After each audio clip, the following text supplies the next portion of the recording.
could feel beauty rising. Hi, my name is Sue Skasky with Vermont Volunteer Services for Animals Humane Society, and welcome to our show For the Animals. This week we have Ellen Jareckie, who was born and raised in Vermont and currently lives in the Burlington area.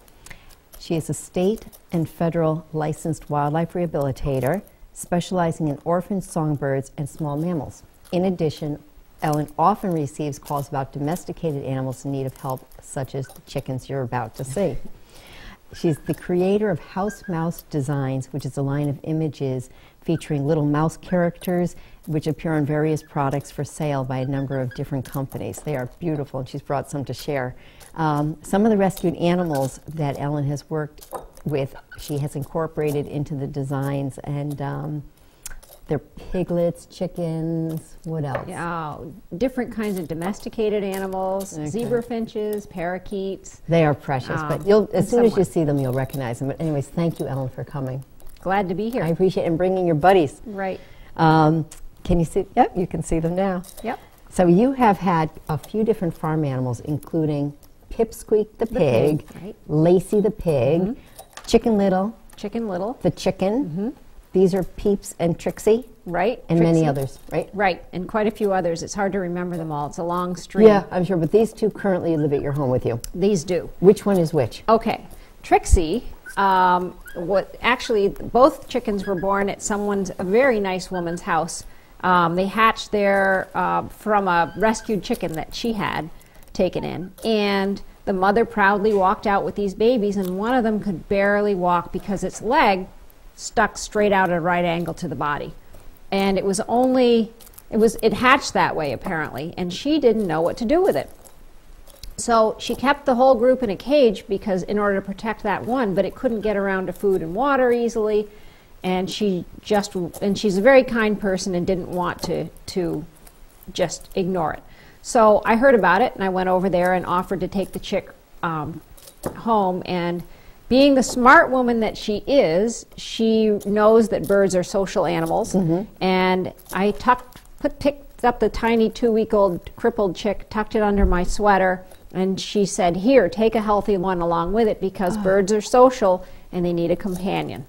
And so I took the healthy one that she handed me and put that under the sweater with it and went home, and then proceeded to try and work on the chick's leg. I had to put a hobble on it. And what's a hobble? A hobble consists of a piece of tape that brings the legs together underneath it. And you have to do that while the chick is still very young and while it's still growing. Otherwise, it's not effective. So I was able to get the leg underneath it instead of sticking straight out to the side. The problem is it has what's called a slipped hock. And the hock joint is deformed. And there isn't anything that can really be done about that other than surgery, and I went to the vets twice with her to investigate the possibility of surgery. But on a chick that young, who was still growing, they said surgery was very risky because of the anesthesia, and in addition, the results might not be permanent, and that the bird would have to go through a lot of pain after the surgery in order to see if it could recover. So we decided to leave the leg as it was. He said he didn't believe it was a painful condition, and the hock joint sort of is a little bit frozen in place, so she hops around on one leg just fine. So now, most vets, I'm thinking, wouldn't know how to work with a chicken leg, or is that standard? Right, you need to go to a special avian vet. Who is that? And there are a couple of avian vets in our area. Dr. Metz, who used to own Shelburne Veterinary Hospital, he now has a different practice. He sold Shelburne Vet. And then Dr. Francois at Essex Veterinary Hospital. Interesting. I know Dr. Morell down in Kedron. Okay, He's been on the show a couple of times, has worked on a lot of the Vins birds. So which one is which? Okay, Trixie is the one with the problem leg, and this is Peeps. And they both have to be house chickens because when a bird is not able to get around well, you can't leave it outside. It couldn't get away from any kind of predator. Not that you don't want to protect. You have to protect chickens anyway. So they're house chickens, and of course, where there are chickens, there are chicken droppings. So I had to figure out how to deal with that issue in the house and still have a clean house. So although they do sell chicken diapers online, I decided to design my own because I wanted something super simple to put on them, because I was going to have to be diapering them a few times a day, every day. You have to show this, because this is just, I think, amazing. Well, and so this is what the diapers look like. We'll see, turn the back toward the camera a little bit. And there's a little pouch under the tail.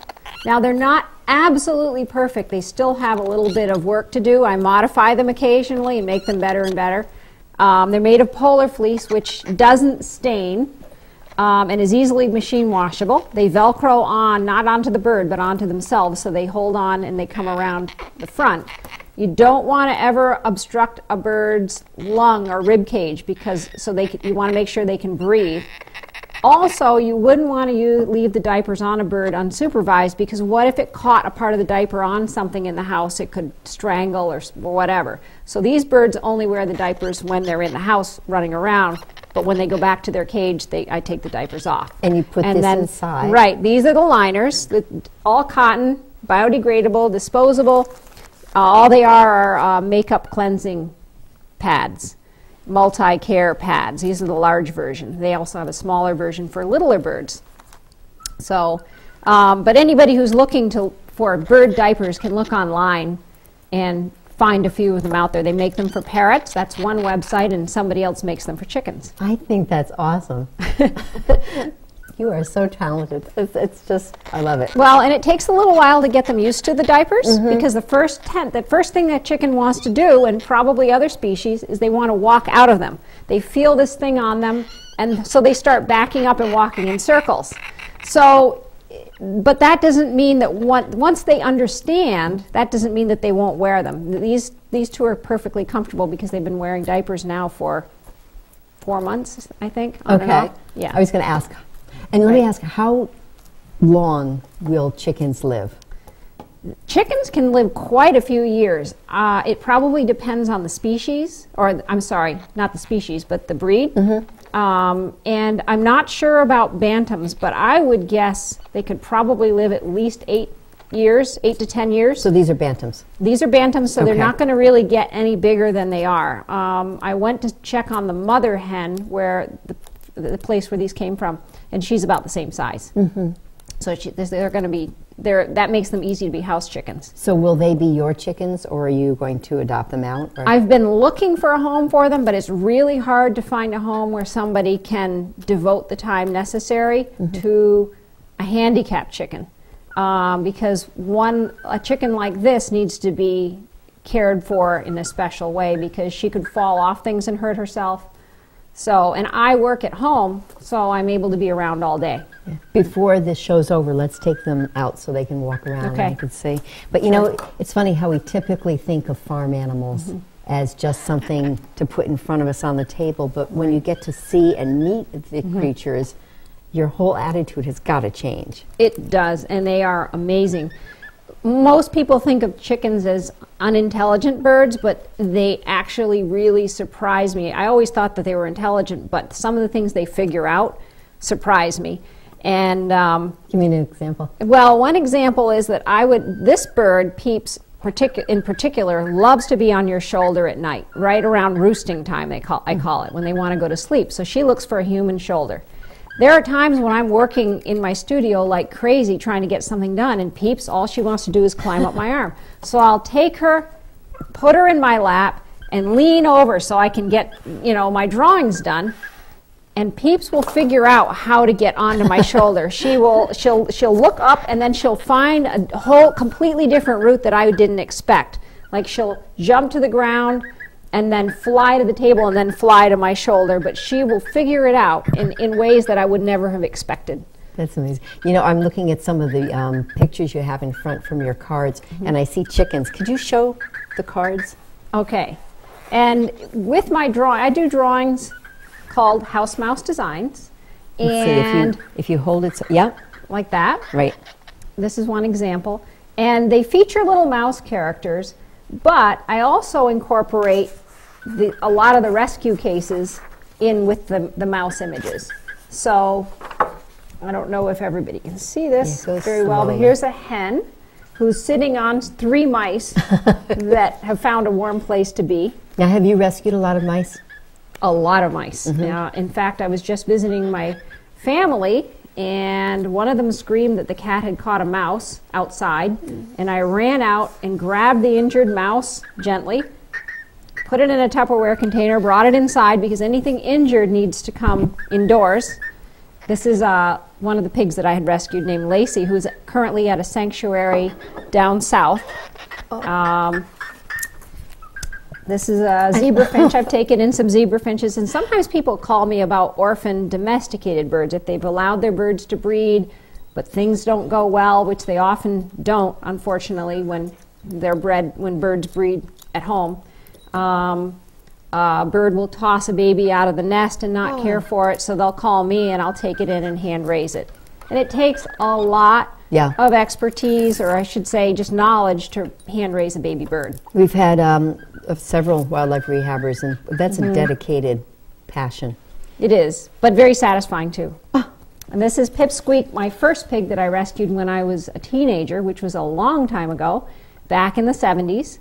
And I loved this pig. She was fantastic. But she was at a farm dying of starvation, because often pigs have very large litters and not everybody can get enough milk. So the farmer offered to sell her to me for $1 at that time, because he said she's going to die anyway.